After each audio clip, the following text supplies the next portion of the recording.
Hi welcome to Rama Telugu కథలు. ఈరోజు పొడుపు కథ వచ్చేసి గడ్డి తినదు, కుడితి తాగదు, కానీ పాలు మాత్రం ఇస్తుంది.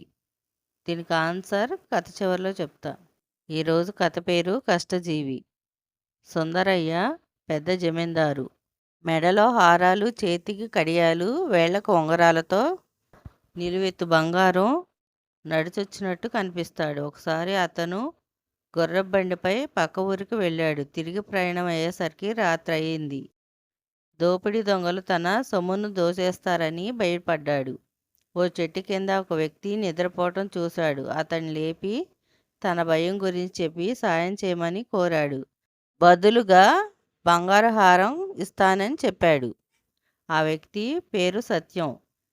కట్టెల కోసం వచ్చి రాత్రి అయిపోవటంతో అడవిలోనే నిద్రపోయాడు.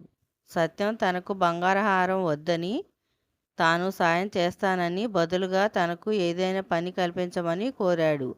అందుకు ఒప్పుకున్నాడు సుందరయ్య. కర్రతో సుందరయ్యకు రక్షణగా వెళ్ళాడు సత్యం. మధ్యలో దొంగలు అడ్డగించిన వారితో వీరోచితంగా పోరాడాడు. అతను చేసిన సాయానికి మెచ్చుకొని తన దగ్గరే పనిలో పెట్టుకున్నాడు సుందరయ్య.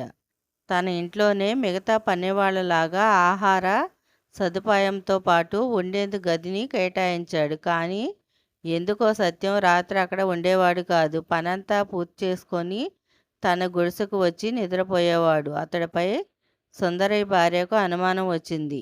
ఇక్కడ సకల సౌకర్యాలతో గది ఇచ్చినప్పటికీ అతడు తన గుడిసెకు వెళ్ళి నిద్రపోతున్నాడంటే వస్తువులు ఏమైనా దొంగిలించి తీసుకెళ్తున్నాడేమోనని సుందరయ్యతో చెప్పింది. కానీ దానికి సుందరయ్య అతడు నిజాయితీపరుడు. నీ అనుమానం తీరాలంటే అతడి గుడిసెకు వెళ్ళి చూద్దాం పద అని చెప్పాడు. అందరూ కలిసి సత్యం గుడిసెకు వెళ్ళారు. అప్పటికి అతను నిద్రపోతున్నాడు. గుడిసెలో వంట పాత్రలు తప్ప ఏ వస్తువులు లేవు. సుందరయ్య నిద్రపోతున్న సత్యాన్ని లేపి తాము ఎందుకు వచ్చామో చెప్పాడు. సత్యం, అయ్యో, మీరెన్ని సౌకర్యాలు నా కోసం కల్పించారు, కానీ ఆ సౌకర్యాలు నన్ను బద్ధకస్తుని చేస్తాయి. సుఖాలకు అలవాటు పడటం నాకు ఇష్టం లేదు. అందుకే నా గుడిసెలోనే నిద్రపోతున్నా అని చెప్పాడు. సుందరయ్య భార్య సిగ్గుతో తలదించుకుంది. ఈరోజు కథ ఇంతేనండి. పొడుపు కథకు ఆన్సర్ తాటి చెట్టు. మరో కథలో కలుద్దాం.